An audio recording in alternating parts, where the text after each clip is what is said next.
నమస్తే welcome to hello doctor. మోకాళ్ళ నొప్పికి ఎటువంటి అత్యాధునిక చికిత్సలు అందుబాటులో ఉన్నాయి? ఇంజెక్షన్స్ తో మోకాళ్ళ గుజ్జుని మళ్ళీ పెంచొచ్చా? మోకీలు మార్పిడి వాటి వల్ల కలిగే ప్రయోజనాలు ఏంటి? వివరాలు అందించడానికి మనతో పాటు ఉన్నారు శ్రీకర హాస్పిటల్స్ నుంచి డాక్టర్ వి అరుణ్ రెడ్డి గారు, MS ortho, consultant robotic joint replacement and arthroscopy and trauma surgeon. వారిని అడిగి తెలుసుకుందాం పూర్తి డీటెయిల్స్. హలో డాక్టర్, నమస్తే. హలో అండి, నమస్తే. సో డాక్టర్, అంటే ఏజ్తో సంబంధం లేకుండా కరెంట్ డేస్లో చూస్తే చాలా మంది మోకాళ్ళ నొప్పులతో బాధపడుతున్నారు, లైక్ వెరీ యంగ్ ఏజ్ నుంచి కూడా. ఇన్ఫ్యాక్ట్ స్పోర్ట్స్ ఆడే వాళ్ళు అయితే ఇంకా ఎక్కువగా ఇంజురీస్ వల్ల కూడా వాళ్ళకి నొప్పులు వస్తాయేమో అనిపిస్తూ ఉంటుంది. సో అసలు ఏంటి డాక్టర్ రీజన్స్ ఏమనుకోవచ్చు ఫస్ట్? బేసికల్గా అండి, ఇప్పుడు స్పోర్ట్స్ ఇంజరీస్ చాలా కామన్ అయిపోయినాయి. స్పోర్ట్స్ మీద అవగాహన కూడా మన యంగర్ క్రౌడ్కి ఎక్కువైపోతూ ఉంది. అయితే దీనివల్ల ఈ స్పోర్ట్స్ ఇంజరీస్ జరిగినప్పుడు మనకు ఈ జాయింట్లో కానివ్వండి, మజిల్స్లో కానివ్వండి, ఈ పెయిన్స్ అనేవి చాలా ఫ్రీక్వెంట్గా చూస్తూ ఉన్నాం. అయితే మనకు ఈ స్పోర్ట్స్ ఇంజరీస్ అనేవి రెండు రకాలుగా చూసుకోవచ్చు బేసికల్గా. అంటే అక్యూట్ అంటే దెబ్బ తగిలిన వెంటనే మనకి ఏవైతే ప్రాబ్లమ్స్ జనరేట్ అవుతూ ఉంటాయో వీటిని మనం అక్యూట్ అంటే షార్ట్ టర్మ్ డ్యూరేషన్లో వచ్చేవి. ఇలాగే కొందరు స్పోర్ట్స్ పీపుల్లో రెగ్యులర్గా స్పోర్ట్స్ ఆడే వాళ్ళకి లాంగ్ టర్మ్లో కూడా మనకు ప్రాబ్లమ్స్, నొప్పులు ఇవన్నీ కూడా చూస్తూ ఉంటాం. వీటినన్నిటిని కూడా క్రానిక్ పెయిన్స్ అంటాం. అంటే క్రానిక్ అంటే లాంగ్ టర్మ్ ఓవర్ 6 months టైంలో కూడా మనకు పెయిన్స్ రావడం ఇవన్నీ కూడా కామన్గా చూస్తూ ఉంటాం. అయితే ఈ స్పోర్ట్స్ ఆడే వాళ్ళల్లో స్పెసిఫిక్గా సర్టన్ ప్రాబ్లమ్స్ చూస్తూ ఉంటాం. వీటిని మనం యూజువల్గా స్పోర్ట్స్ ఇంజరీస్ అంటూ ఉంటాం. ఓకే, ఎలా ఉంటాయి ఆ స్పోర్ట్స్ ఇంజరీస్? వీటికి సంబంధించినవి ఉంటాయి, లైక్ పార్ట్స్, బాడీ పార్ట్స్. బేసికల్గా అంటే ఫస్ట్ ఆఫ్ ఆల్ స్పోర్ట్స్ ఇంజరీస్లో మనకు వాడే జాయింట్ని బట్టి మనకు ఈ స్పోర్ట్స్ ఇంజరీస్ అనేవి చూస్తూ ఉంటాం. కామన్గా సర్వసాధారణంగా మనం ఎక్కువగా చూసే జాయింట్స్ వచ్చేసి ఒకటి నీ జాయింట్, తర్వాత ప్రాబబ్లీ షోల్డర్ అండ్ యాంకిల్. వీటిలలో ఏంటంటే నీ జాయింట్ మీద ఎప్పుడైనా ఎనీ స్పోర్ట్లో కూడా మనకు ఈ ట్విస్టింగ్ మోషన్స్ అనేవి ఎక్కువగా చూస్తూ ఉంటాం. దీనివల్ల మనకు ఈ లిగమెంట్ ఇంజరీస్ కానివ్వండి, మజిల్ ఇంజరీస్ కానివ్వండి, ఇవన్నీ ఎక్కువగా చూస్తూ ఉంటాం. అదేవిధంగా మనకు షోల్డర్ జాయింట్ కనుక చూసినట్టు అయితే, షోల్డర్ జాయింట్ అనేది మన శరీరంలోనే one of the most mobile joints. అంటే మూమెంట్స్ నార్మల్ అన్ని కీళ్ళ కంటే కూడా షోల్డర్ జాయింట్లో మనకు ఎక్కువగా మూమెంట్ ఉంటుంది. అయితే ఈ మూమెంట్ వల్ల మనకు షోల్డర్ ఇంజరీస్ జరిగే అవకాశాలు చాలా ఎక్కువగా ఉంటాయి. ఫర్ ఎగ్జాంపుల్ మనం ఇప్పుడైతే నార్మల్గా కామన్గా స్పోర్ట్స్లో క్రికెట్ ఇవన్నీ కామన్గా చూస్తూ ఉన్నాం. ఈ క్రికెట్ ఆడినప్పుడు ఏంటి, బౌలింగ్ చేసినా కూడా ఏదైనా థ్రోయింగ్ చేసినా కూడా యాడిక్వేట్గా మనం సరిపడా వార్మప్ చేయకుండా, సరిపడా స్ట్రెచ్చింగ్ అది చేయకుండా సడన్గా రిక్రియేషనల్గా స్పోర్ట్స్ వెళ్తాం. ఇప్పుడు సమ్మర్ హాలిడేస్ స్టార్ట్ అవుతున్నాయి, చాలా క్రికెట్ క్యాంప్స్ అనుకోండి, రిక్రియేషనల్గా క్రికెట్ ఆడడం ఇవన్నీ కూడా ఫ్రీక్వెంట్గా చూస్తూ ఉన్నాం. అయితే వీటిలలో ఏంటి, ఇప్పుడు సడన్గా యాడిక్వేట్గా ట్రైన్ అవ్వకుండా, వార్మప్స్ చేయకుండా, స్ట్రెచ్చింగ్ చేయకుండా సడన్గా స్పోర్ట్స్ ఆడిన వాళ్ళకి ఈ షోల్డర్ ఇంజరీస్, షోల్డర్ పెయిన్స్ ఇవన్నీ కూడా సాధారణంగా చూస్తూ ఉన్నాం. ఓకే, సో అంటే వాటికి సంబంధించి ట్రీట్మెంట్ విషయానికి వస్తే ఎలా ఉంటుంది డాక్టర్? అంటే డిపెండ్స్ ఆన్ ఇంజూరీ, ఆ జాయింట్ని బట్టి ట్రీట్మెంట్ ఉంటుంది. బట్ అంటే లైక్ ఎంత టైంలో మనం వాటిని క్యూర్ చేసుకోగలుగుతాం ట్రీట్మెంట్తో? ఓకే, ఇప్పుడు మనకి ఇంతకుముందు మనం అనుకున్నట్టుగా ఎప్పుడు కూడా ఇంజరీస్ని అక్యూట్ అంటే ఇమ్మీడియట్గా దెబ్బ తగిలిన వెంటనే మనం ఏం చేయొచ్చు.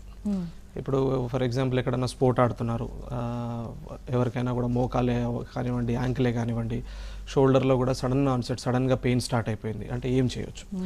ఫస్ట్ థింగ్ ఈజ్ రెస్ట్ ఇవ్వాలండి. అంటే మనము ఓవర్ ఎంతూజియాస్టిక్గా నొప్పి ఉన్నా కూడా మళ్ళీ స్పోర్ట్ ఆడాలనో లేకపోతే ఆ రోజు దాన్ని వర్సన్ చేసుకునే ప్రయత్నం చేసుకోవద్దు.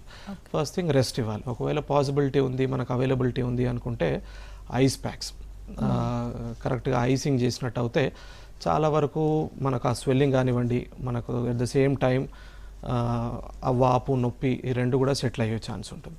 ఒకవేళ మాత్రం మనకు ఏమాత్రం ఫ్రాక్చర్ లాగా అనిపించినా, ఏదన్నా అబ్నార్మల్గా జాయింట్ దగ్గర కానీ బోన్ దగ్గర కానీ కదలికలాగా అనిపిస్తున్నప్పుడు మనం దాన్ని ఇమ్మొబిలైజ్ చేసుకోవడం, అంటే టెంపరీ అక్కడ అవైలబుల్ ఉన్న వాటితోటి కొంచెం ఒక చిన్న స్ప్లింట్ లాగా తయారు చేసి దాన్ని కొంచెం ఇమ్మొబిలైజ్ చేసుకోవడం, వీలైనంత తొందరగా హాస్పిటల్ని అప్రోచ్ అవ్వడం చేసుకోవచ్చు. ఓకే. అండ్ డాక్టర్ జనరల్‌గా కొంత కన్‌ఫ్యూజన్ ఉంటుంది. అంటే ఇప్పుడు జాయింట్స్ అయితే ఓకే. ఇక్కడ బోన్స్ అని ఖచ్చితంగా మనకు అర్థమైపోతుంది. ఇక్కడ ఏదైనా పెయిన్ వస్తున్నా బోన్ ప్రాబ్లమ్ అని. బట్ ఈ మధ్యలో ఎక్కడైనా సరే థై పార్ట్‌లో కానివ్వండి, ఇక్కడ కూడా బోన్స్ ఉంటాయి కదా! సో, అది ఏదైనా దెబ్బ తగిలినప్పుడు మజిల్‌కి తగిలిందా? లోపల ఉన్న బోన్‌కి తగిలిందా? అర్థం కాక పైన క్రీమ్స్ అప్లై చేయడం లైక్ జెండు బామ్ లాంటివి అప్లై చేసి ఇంకా సివియర్ చేసుకుంటారేమో అనిపిస్తూ ఉంటుంది నాకు. Like what you say? అంటే ఎప్పుడు కూడా ఫర్ ఎగ్జాంపుల్ మనకు థై బోన్ కానివ్వండి, లెగ్ బోన్ కానివ్వండి, ఇవన్నీ కూడా long bones, weight bearing bones. ఇవి అంటే ఎస్పెషల్లీ స్పోర్ట్స్ ఆడేటప్పుడు ఫ్రాక్చర్ అయ్యే అవకాశాలు తక్కువ. అయితే వీటిలలో కామన్గా వచ్చేవి మజిల్ టియర్స్, ఏదైనా లిగమెంట్ టియర్స్ లాగానే ఉండొచ్చు. కాకపోతే ఎట్ ద సేమ్ టైం అదే మనం అందరు కూడా సాధారణంగా చేసేది అన్నిటికీ కూడాను మసాజ్ చేయడం, మాలిష్ చేయడం, జెల్స్ అప్లై చేయడం అన్నీ చేస్తూ ఉంటారు. ఇవన్నీ కూడా చేయకుండా జస్ట్ ఐస్ ప్యాక్ పెట్టినట్టయితే మనకి ఇమ్మీడియట్గా ఆ పెయిన్ రిలీఫ్ వస్తూ ఉంటుంది, ఆ స్వెల్లింగ్ కూడా తగ్గిపోతూ ఉంటుంది. మనకి ఏమాత్రం డౌట్ వచ్చింది, బాగా సివియర్గా పెయిన్ ఉంది అనుకుంటే మాత్రం హాస్పిటల్ విజిట్ అయిపోయి ఏదైనా ఎక్స్రే కానీ స్కాన్ కానీ చేసుకోవడం better option. Okay. So ligaments అంటూ ఉంటారు కదా డాక్టర్, లిగమెంట్స్ అంటే ఏంటి అసలు? లిగమెంట్స్ అంటే బేసికల్గా మనం ఇది ఒక నీ జాయింట్ మోడల్ కనుక తీసుకున్నట్టు అయితే బేసిక్ నీ స్ట్రక్చర్ చూసినట్టు అయితే ఇది మనకు థై బోన్ బేసికల్గా, అంటే నీ జాయింట్ పైన ఉండే ఎముక, ఇది మధ్యలో ఉండేది మన నీ క్యాప్, పటెల్లా బోన్ అంటాం దీన్ని. దీని కింద ఉండేది మోకిల్ కింద ఎముక, టిబియా బోన్ అంటాం దీన్ని. అయితే మనకు ఎప్పుడు కూడా జాయింట్కి స్టెబిలిటీ ఇవ్వడానికి రెండు బోన్స్ని కనెక్టింగ్ టిష్యూ ఉంటుంది, కనెక్టివ్ టిష్యూ. అయితే ఫర్ ఎగ్జాంపుల్ ఈ థై బోన్ని, ఈ లెగ్ బోన్ని రెండింటిని కనెక్ట్ చేస్తూ ఉండే ఈ లిగమెంట్ని, ఈ స్ట్రక్చర్ని మనం లిగమెంట్ అంటాం. అయితే ఇలానే మనకు జాయింట్ లోపల మల్టిపుల్ 10 పైన లిగమెంట్స్ ఉంటాయి, కానీ మనకి ఇంపార్టెంట్ లిగమెంట్స్ అంటే 4 వైపులా 4 ఉంటాయి. ఇది ఒకటి మోకాలు లోపల వైపున దీన్ని మీడియల్ కొలాటరల్ లిగమెంట్ అంటాం. అలాగే బయట వైపు ఉండేదాన్ని మనం లాటరల్ కొలాటరల్ అంటాం. ఈ జాయింట్ మధ్యలో ముందు ఉండేదాన్ని యాంటీరియర్ క్రూషియేట్ లిగమెంట్ అంటాం. అలాగే వెనకాల పక్క ఉండేదాన్ని పోస్టీరియర్ క్రూషియేట్ లిగమెంట్ అంటాం. ఈ అన్ని స్ట్రక్చర్స్ కలిసి మనకు ఇన్ ట్యాండమ్ పనిచేస్తూ మనకు జాయింట్కి స్టెబిలిటీ వస్తాయి. ఇలాగే చూసినట్టు అయితే మనకు ఈచ్ అండ్ ఎవ్రీ జాయింట్లో మనకు ఎల్బో కావచ్చు, షోల్డర్ కావచ్చు, యాంకిల్ అవ్వచ్చు, ప్రతి ఒక్క జాయింట్లో ఆ జాయింట్కి స్టెబిలిటీ ఇవ్వడానికి మనకు ఈ కనెక్టివ్ టిష్యూ స్ట్రక్చర్స్ ఏవైతే ఉన్నాయో వీటిని మనం లిగమెంట్స్ అంటాం. అయితే ఈ స్టెబిలిటీ ఇవ్వడానికి మనకు ఈ లిగమెంట్స్ అనేవి చాలా సపోర్టింగ్ స్ట్రక్చర్స్ కాబట్టి మనకి ఎప్పుడైనా ఇంజరీ జరిగినా, ఎప్పుడు దెబ్బ తగిలినా కూడా ఈ లిగమెంట్స్ అనేవి మనకు టియర్ అయ్యే ఛాన్సెస్ చాలా ఎక్కువగా ఉంటాయి. మనం మెజారిటీ స్పోర్ట్స్ ఇంజరీస్ వచ్చేసి మనం ఈ లిగమెంట్ ఇంజరీసే చూస్తూ ఉంటాం. ఓకే. మోకీలులో ఎటువంటి స్పోర్ట్స్ ఇంజరీస్ చూస్తుంటారు డాక్టర్? ఇప్పుడు మనం డిస్కస్ చేసినట్టుగా ఈ 4 లిగమెంట్స్తో పాటు ఈ జాయింట్ మధ్యలో మనకు ఒక కుషన్ ఉంటుందండి. దీన్ని మనం మెనిస్కస్ అంటాం. అంటే 2 అర్ధచంద్రాకారాల్లో మనకు గుజ్జు పదార్థం ఉంటుంది, కార్టిలేజ్ మెటీరియల్. ఇది 2 హాఫ్ సర్కిల్స్ కలిసి మనకు ఒక కంప్లీట్ సర్కిల్లా ఫామ్ అయిపోయి మనకు ఒక కుషనింగ్ లాగా, ఒక షాక్ అబ్జర్వర్ లాగా పనిచేస్తూ ఉంటుంది. అయితే ఎప్పుడైనా కూడా మనకు ఇంజరీ జరిగినప్పుడు మనకు మోకిల్లో ఎస్పెషల్లీ స్పోర్ట్స్ ఇంజరీస్ ఎలా జరుగుతాయి, ఈ ట్విస్టింగ్ మెకానిజం అంటే ఈ మోకీలో ఒకసారి గట్టిగా ట్విస్ట్ అయ్యే క్రమంలో మనకు ఈ మెనిస్కస్ అనేది కూడా ఇంజరీ జరగవచ్చు. దాంతోపాటు ఈ మెనిస్కస్తో పాటు ఏసీఎల్ అనేది కామన్ ఇంజరీ, ఏసీఎల్ లిగమెంట్ అనేది మధ్యలో ఉండే లిగమెంట్ కూడా సాధారణంగా ఇంజరీ జరుగుతూ ఉంటుంది. అయితే ఎప్పుడైతే ఈ లిగమెంట్స్ అనేవి చిరిగిపోతాయో మనకు ఈ జాయింట్లో స్టెబిలిటీ అనేది లూజ్ అవుతూ ఉంటాం. స్టెబిలిటీ అంటే మనకు ఎప్పుడన్నా గట్టిగా నడవాలన్నా, ఏదైనా డిమాండింగ్ పని చేయాలన్నా, స్పోర్ట్ ఆడాలన్నా ఎప్పుడు కూడా మనకు ఈ జాయింట్ అనేది బక్ల్ అవుతూ ఉంటుంది. అంటే ఇట్లా సడన్గా ఒకసారి ముందుకు వదిలినట్టుగా, లేకపోతే ఫాస్ట్గా నడిచినప్పుడు స్టెబిలిటీ తక్కువైపోయి నేను కింద పడతానా అనే ఫీలింగ్లో ఉంటా ఉంటారు. Sounds quite normal. అంటే కాకపోతే స్పోర్ట్స్ ఇంజరీస్ వచ్చినప్పుడు మనకు ఈ ఇన్స్టెబిలిటీ రావడం మాత్రం అబ్నార్మల్ సెన్సేషన్. అది దీనివల్ల మనకు లాంగ్ టర్మ్లో ఈ అబ్నార్మల్ మొబిలిటీ వల్ల లోపల ఉండే మెనిస్కస్ కానివ్వండి, కార్టిలేజ్ కానివ్వండి, ఇవన్నీ కూడా ఇంజరీ జరిగిపోయి మనకు లాంగ్ టర్మ్లో ఆర్థరైటిస్ అంటే మోకీలు అరగడం అనేది జరిగే అవకాశాలు చాలా ఎక్కువగా ఉంటాయి. అండ్ డాక్టర్, ఇంత లైక్ ఫ్రీక్వెంట్గా చూస్తూ ఉంటున్నారు మీరు sports injuries especially. So sports ఇంజురీస్కి సర్జరీ లేకుండా ట్రీట్మెంట్స్ ఏమైనా అవైలబుల్గా ఉన్నాయా?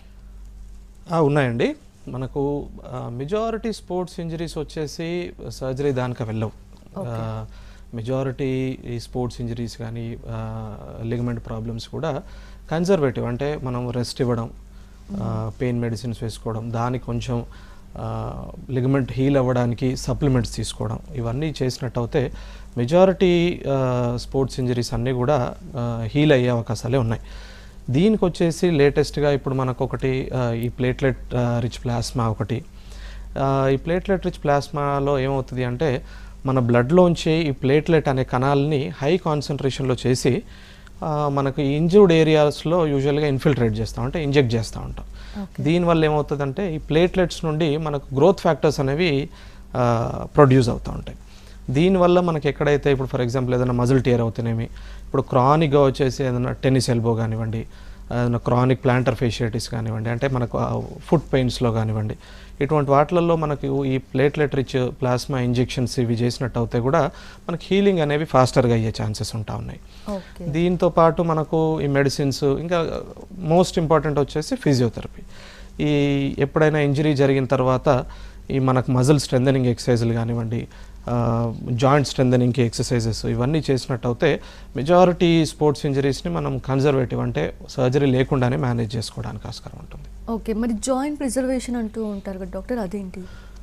అంటే ఇప్పుడు మనకున్న లైఫ్ స్టైల్ కానివ్వండి, స్పోర్ట్స్ ఇంజరీస్లో కానివ్వండి, మనకి ఇంతకుముందు మనం డిస్కస్ చేసినట్టు ఈ మెనిస్కస్ టియర్స్ ఇవన్నీ జరిగినప్పుడు కూడా మనకు ఇంతకు ముందు ఎలా ఉండేది అంటే మనకు ఈ లేటెస్ట్ టెక్నిక్స్ ఇవన్నీ అవైలబిలిటీ లేనప్పుడు ఈ మెనిస్కస్ చిరిగిపోతే అంతవరకు మెనిస్కస్ని ట్రిమ్ చేసి తీసే ప్రయత్నం చేస్తూ ఉండే. ఇప్పుడు ఏంటంటే చాలా వరకు ఈ స్ట్రక్చర్ అంతా కూడా ఈ మెనిస్కస్ కానివ్వండి, లోపల కార్ట్లేజ్ కూడా మనకు జాయింట్లో చాలా ఇంపార్టెంట్ కీ రోల్ ఉంటుంది. కాబట్టి ఈ జాయింట్ని వీలైనంత వరకు ప్రిజర్వ్ అంటే కార్ట్లేజ్ని ప్రిజర్వ్ చేసేది, మెనిస్కస్ని ప్రిజర్వ్ చేసే ప్రయత్నం చేస్తాను. ఈ మెనిస్కస్ ఎప్పుడైతే చిరిగిపోయిన దానికి మనకు ఇప్పుడు కొత్తగా మెనిస్కస్ రిపేర్ మీద ఇది చేస్తూ ఉన్నాం. ఇంకా వచ్చేసి మనకి ఎప్పుడైతే మనకి ఇంజరీస్లో కానివ్వండి, యంగ్ పీపుల్లో ఒకవేళ కార్ట్లేజ్ టియర్ అయినట్టయితే మనకు ఇప్పుడు కార్ట్లేజ్ రిప్లేస్మెంట్ కూడా మనకు స్కోప్ వచ్చింది. ఇప్పుడు దీంట్లో చాలా ప్రొసీజర్స్ ఉన్నాయి, ఏసీఐ అని లేకపోతే మొజాయిక్ ప్లాస్టీ అని. అంటే మన జాయింట్లోంచే నాన్ వెయిట్ బేరింగ్ ఏరియా నుంచి కార్ట్లేజ్ తీసుకొని దాన్ని మళ్ళీ ఎక్కడైతే కార్ట్లేజ్ లాస్ ఉందో అక్కడ ఆ ఏరియాలో మనం ఇంప్లాంట్ చేస్తూ ఉన్నాం. దీనివల్ల మనం జాయింట్ ప్రిజర్వ్ చేసే ఆస్కారం ఉంటుంది. యంగ్ పీపుల్లో ఇది చాలా యూజ్ అవుతూ ఉంటుంది. ఓకే, అలా ఎన్నిసార్లు అవసరం పడచ్చు డాక్టర్? అన్నిసార్లకి మనకి ఇది లేదండి, అంటే సింగిల్ స్టేజ్ ప్రొసీజర్.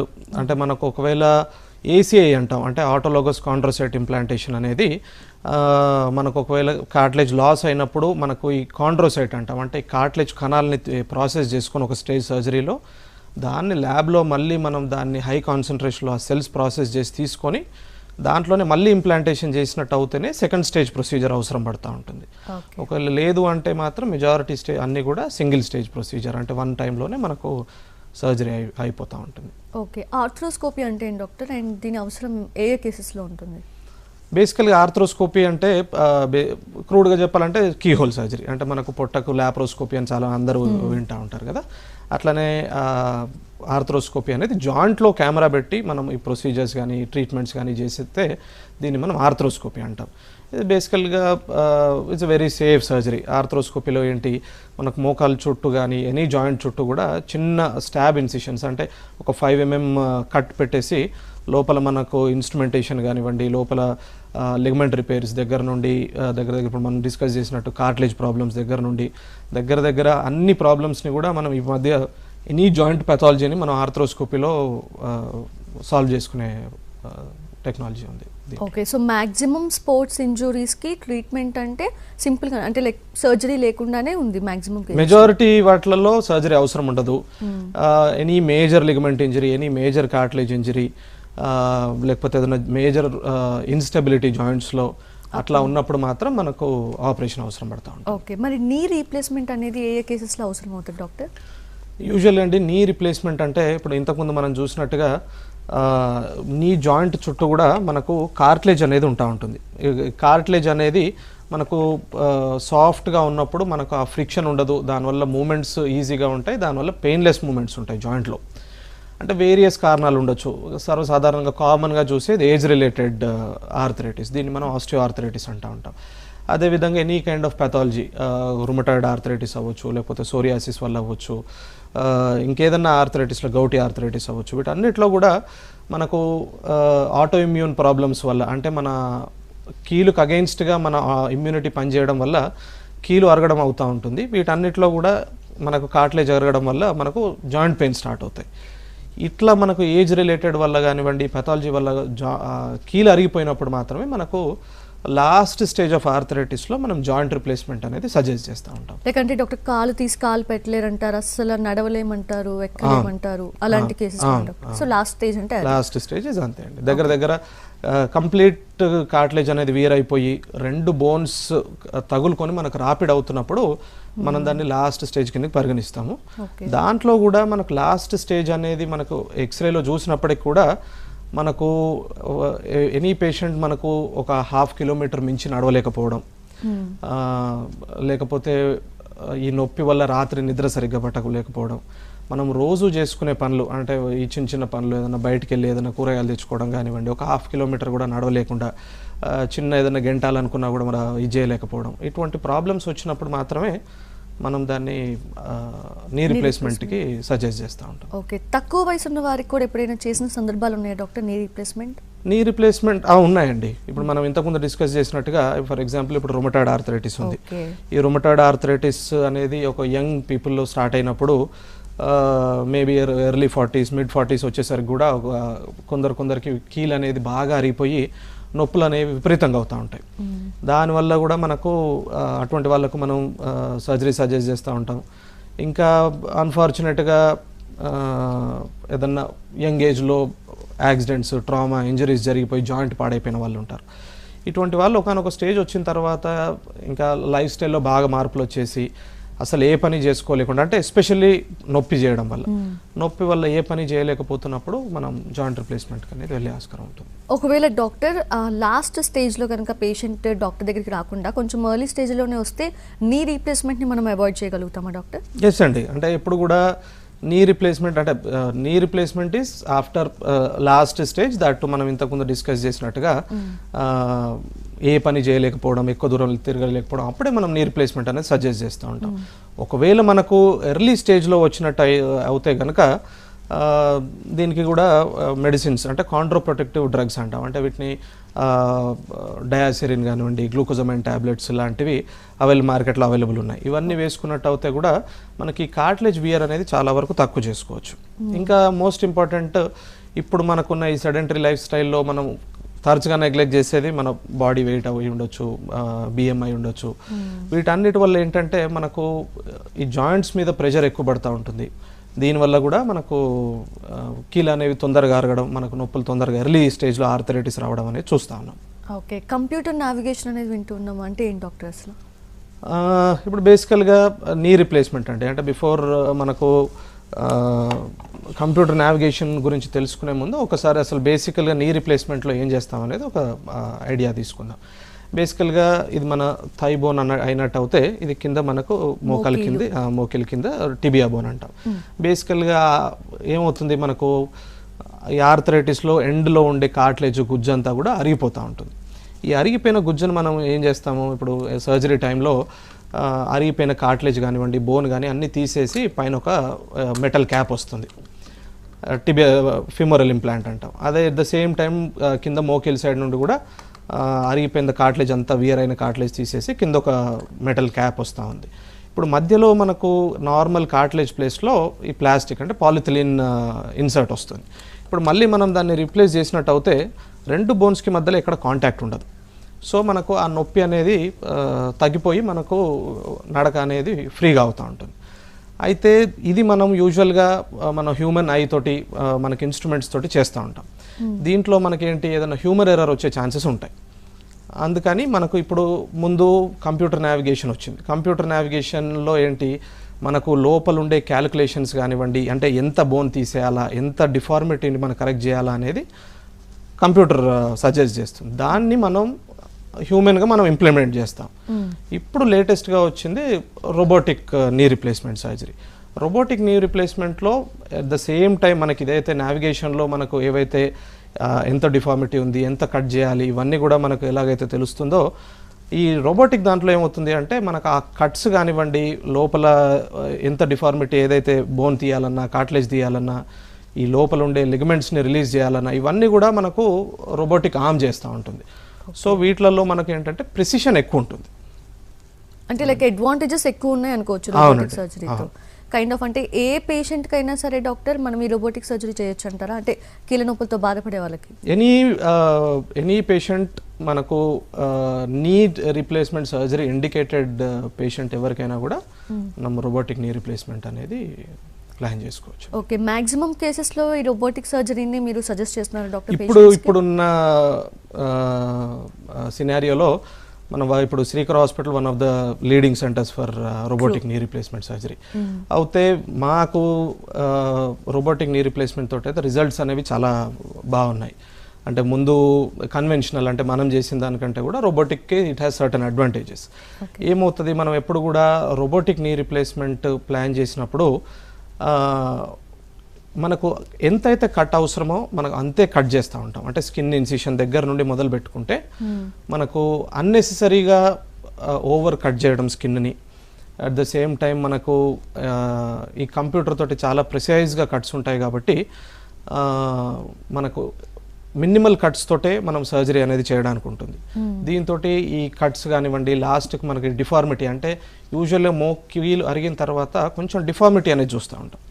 ఈ డిఫార్మిటీని మనం ఎగ్జాక్ట్ అమౌంట్లో కరెక్షన్ వస్తూ ఉంటుంది కాబట్టి మనకు సర్జరీ తర్వాత కూడా మనకు పోస్ట్ ఆపరేటివ్ పెయిన్ కూడా చాలా తక్కువ ఉంటుంది, బ్లడ్ లాస్ అనేది చాలా తక్కువ ఉంటుంది. సో మనకు at the same time surgery చాలా ప్రిసైజ్గా ఉంటుంది కాబట్టి మనకు ఈ నీ రీప్లేస్మెంట్ సర్జరీ అనేది ఇంప్లాంట్ కానీ వియర్ అనేది చాలా తక్కువ ఉంటుంది కాబట్టి ఎక్కువ సంవత్సరాలు కూడా వచ్చే అవకాశం ఉంటుంది. ఓకే, అండ్ నేను ఒకసారి విన్నాను డాక్టర్, లైక్ అది మిత్తే. చాలా మంది ఏంటంటే రోబోటిక్ సర్జరీ అంటే రోబోనే చేస్తుందేమో, అసలు డాక్టర్సే ఉండరేమో ఇంకా అని చెప్పి. లేదండి, అంటే రోబోటిక్ ఆర్మ్ అనేది ఉంటుంది, but at the same time అది మన సూపర్విజన్లోనే అవుతూ ఉంటుంది కాబట్టి it is done by doctor. Doctor will be there. Doctor సూపర్విజన్లోనే రోబోటిక్ ఆర్మ్ తోటి చేస్తూ ఉంటాం. అంటే రోబోటిక్ ఆర్మ్ చేయడం వల్ల మనకు ఈ హ్యూమన్ ఎర్రర్ తోటి వచ్చే ఈ పక్కకు లిగమెంట్ ఇంజరీస్ కానివ్వండి, ఇంకా వేరే అసోసియేటెడ్ కాంప్లికేషన్స్ కూడా చాలా వరకు తక్కువ ఉంటాయి రోబోటిక్. వాటిని అవాయిడ్ చేసుకోవడానికి ఆస్కారం ఉంటుంది. Okay, so doctor robotic surgery అయిన తర్వాత లేకంటే ఈ రీప్లేస్మెంట్ అయిన తర్వాత పేషెంట్ సైడ్ కాంట్రిబ్యూషన్ ఎలా ఉండాలంటారు? రోబోటిక్ అయినా కన్వెన్షనల్ అయినా కూడా మనకు పేషెంట్ సైడ్ నుండి వూండ్ కేర్ దగ్గర నుండి మొదలు పెడితే మనకు ఫిజియోథెరపీ దగ్గర వరకు కూడా పేషెంట్ సైడ్ కూడా అంతే డెడికేషన్ అనేది ఉండాల్సి ఉంటుంది.